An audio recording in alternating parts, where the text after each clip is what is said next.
Nessa aula você vai aprender ondulatório. E esse vídeo, as questões não são tão apavorantes quanto a capa. Nós vamos ver nessa aula o comentário de 5 questões de ondulatória, tratando a respeito de ondas sonoras. São questões importantes aí para você que vai fazer vestibular, está se preparando para o Enem, para um concurso público. E eu vou te falar, a melhor maneira de aprender física, ficar bom mesmo para poder detonar nessas provas, é treinando questões. Não é ficar fazendo resumos, porque infelizmente tem aluno que faz muito resumo e resolve poucas questões. E aí o que acontece? Não aprende física. Esse nosso projeto tem vídeo todo dia de domingo a domingo para você vir aqui e treinar comigo sempre um assunto, um bloco de assuntos diferente. Então vamos lá, chega de ficar contando aqui historinha e vamos aos exercícios dessa aula. Um homem está parado a uma distância L igual a 85 metros de um paredão vertical bastante alto e largo. O homem grita e o som bate no paredão e retorna aos seus ouvidos na forma de eco. Se não há vento e a velocidade do som é 340 metros por segundo, em quanto tempo após gritar o homem pode escutar o eco da sua voz? Então aqui nós temos um problema onde a pessoa está parada a uma certa distância L de um paredão e ao emitir um som, esse som retorna aos seus ouvidos depois de um certo tempo. Isso caracteriza o que nós chamamos de eco, esse retorno do som desde o emissor, bate no paredão e volta para o próprio emissor. Aqui é muito importante considerar que nós temos que o som ele percorre então a ida e a volta. Então a distância percorrida, ida e volta, é 2 vezes o valor de L. Desse modo então é muito importante que a gente aqui reforce que no eco o som emitido precisa bater no obstáculo e retornar ao emissor. Para fazer o cálculo, usamos a equação da velocidade, espaço dividido pelo tempo. Onde o espaço, já que nós temos de ir e retornar, eu vou trocar ΔS por 2L. E agora, L vale 85 e a velocidade 340. Quando substituímos, nós temos 340, 2 vezes 85 sobre ΔT. Eu posso inverter esse termo, ΔT com 340. Então, ΔT, 2 vezes 85 é 170 sobre 340. Observe que o tempo é de 0,5 segundos. A resposta correta, letra B. Suponha que um morcego, para desviar de obstáculos, emite uma onda ultrassônica com frequência de 22 kHz. E o comprimento de onda é igual a 1,5 centímetros. Que essa onda é refletida em um obstáculo e que seu eco é detectado 0,4 segundos após sua emissão. Determine a distância do obstáculo, considerando que as propriedades do ar não mudam durante a propagação da onda e, portanto, a velocidade do som permanece constante. Então, temos aqui outro caso. De eco, o morcego emite a onda que bate no obstáculo e retorna ao próprio emissor. Nesse caso aqui, observe que nós vamos precisar determinar a velocidade de propagação dessa onda para depois conseguir descobrir a distância do morcego ao paredão. E por quê? Porque nós temos aqui a frequência que é a onda emitida, 22 kHz, e o comprimento de onda de 1,5 centímetros. Se nós pegarmos agora a equação fundamental da ondulatória, V lambda-F, observe aqui que nós precisamos adequar. Nós temos um comprimento de onda de 1,5 centímetros, precisamos representar em metros, então dividimos por 100. 1,5 dividido por 100 vai dar 0,015. E a frequência também está em kHz. O quilo vale 1000, 22 vezes 1000 dá 22.000 Hz. Observe que substituindo, então, 0,015 vezes 22.000, faça esse produto e você encontra 330 metros por segundo a velocidade de propagação dessa onda emitida pelo morcego. Agora aqui é aquele processo do fenômeno do eco, que a distância a ser percorrida é a ida e a volta, e o tempo fornecido foi justamente 0,4 segundos para a onda que vai e retorna nessa velocidade encontrada. Logo, velocidade espaço pelo tempo, velocidade 330, 2 vezes d, porque nós temos que considerar aqui o som indo e retornando no tempo de 0,4. Nós fazemos o produto 0,4 vezes 330, o que dá 132. E agora precisamos dividir por 2, onde encontramos 66 metros de distância. Resposta correta, letra D. Com relação às ondas sonoras e às ondas eletromagnéticas, assinale o que foi correto. Então nós temos aqui a primeira afirmação. O aumento da temperatura faz com que a velocidade do som diminua, pois há um aumento na agitação das moléculas do ar que dificulta a propagação nesse meio. Então nessa primeira afirmação, nós vamos mostrar aqui uma equação que ela é pouco utilizada, mas está relacionada justamente à velocidade de propagação de uma onda no meio, onde esse K corresponde a um coeficiente de elasticidade do meio e D tem a ver com essa densidade do meio. Observe que nessa equação, quando nós temos a temperatura mais elevada, a densidade ela diminui, tá? E se a densidade ela diminui, observe que velocidade e densidade são grandezas aqui que estão numa ordem inversa. Então, se a densidade diminuir, a velocidade vai aumentar. E observe que na afirmação é colocado que a velocidade do som diminui, o que não é verdade. Então, para a densidade diminuindo, a velocidade aumentará. E a primeira afirmação é errada. Na segunda afirmação, nós temos que a energia de uma onda eletromagnética é diretamente proporcional à frequência e inversamente proporcional ao comprimento de onda.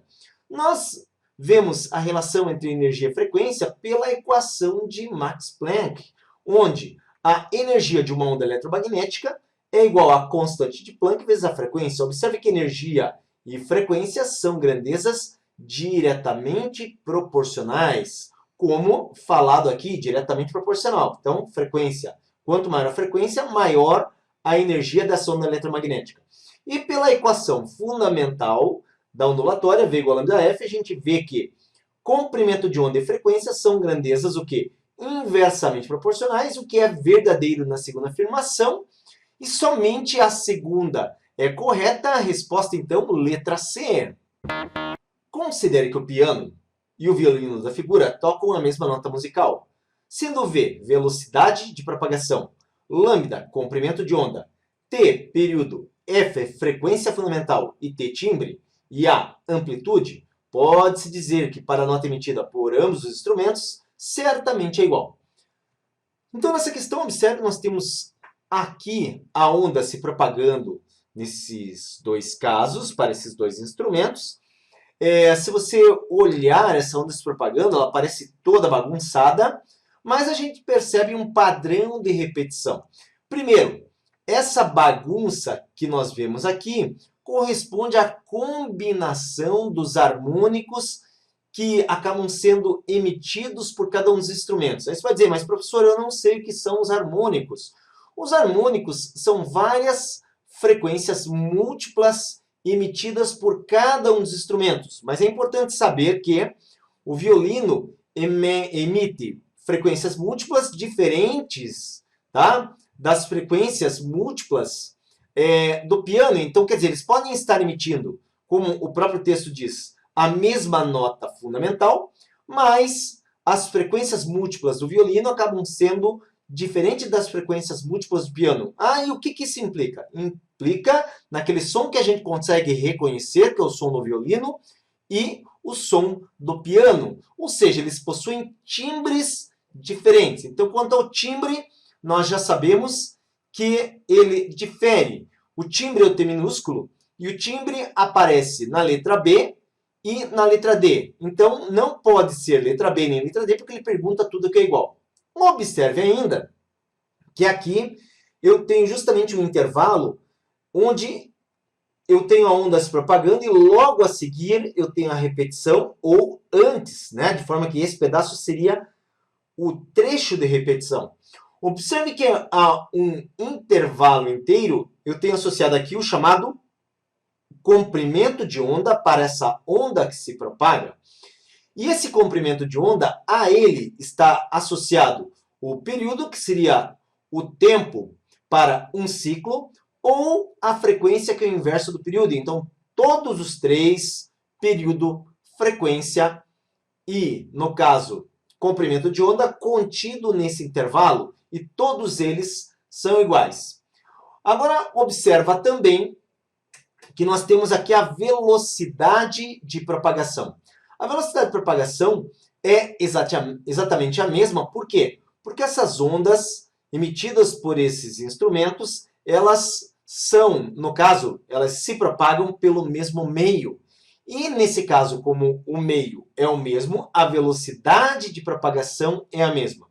E por fim, nós temos a amplitude, e essa amplitude está associada aqui à altura que nós vemos a partir de uma linha central, né, desses pontos mais elevados em relação ao que seria o centro, onde a gente vê que na onda emitida pelo piano, a partir de uma linha imaginária central, essa distância acaba sendo mais alta. Vamos mostrar aqui então, tá? Aqui eu tenho de fora a fora, não a partir do centro, mas seria 2 vezes a amplitude.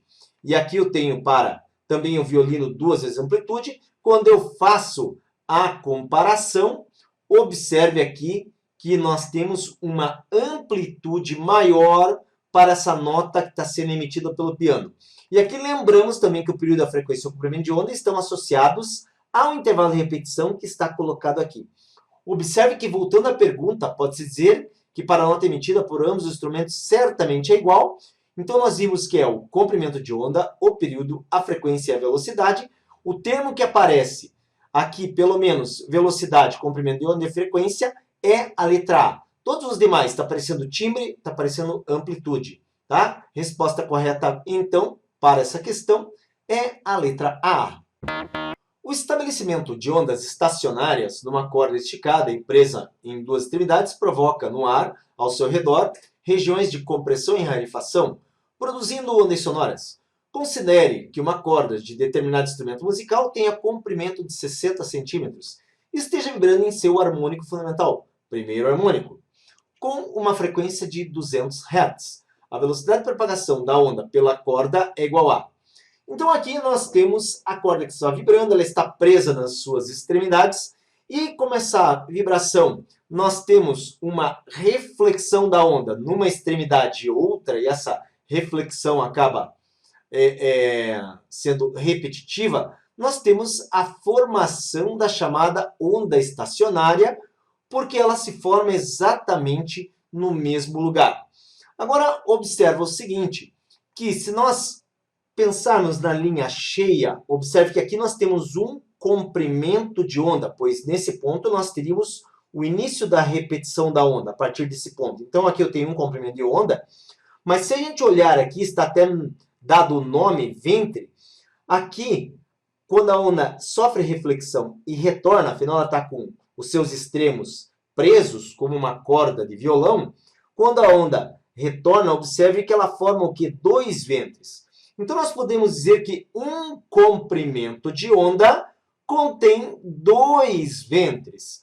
Ou podemos dizer que essa distância L, que vai aqui de nó até nó, para essa corda, essa distância que eu chamo de L é metade de um comprimento de onda. Então observe que eu posso escrever que L é meio de lambda, que é o comprimento de onda, que vai desse ponto até esse ponto e envolve 2 ventres.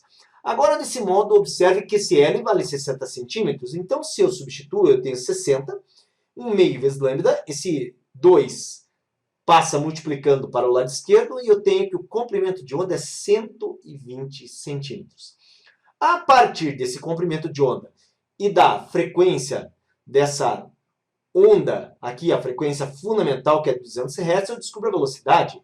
Velocidade é lambda f. Observe aqui que eu preciso colocar o comprimento de onda em metros, então 120 divido por 100 para transformar em metros. 120 por 100, 1,2 metros, vezes 200 Hz, 1,2 vezes 200, dá 240 metros por segundo. Alternativa correta, letra C. Você viu então nessa aula 5 exercícios de ondulatória. Para ser bem preciso, a gente falou a respeito do quê? De ondas sonoras. São conceitos fundamentais para você que vai fazer o quê? Enem, concurso público, vestibular E para aprender isso aí você precisa praticar, precisa fazer muito exercício. Então vem aqui com o professor Carlos Mainardi e a gente resolve e ensina essa física aí para você, certo? E nesse vídeo, se você gostou, deixa um like para nós e não se esqueça de comparecer já amanhã no nosso próximo vídeo.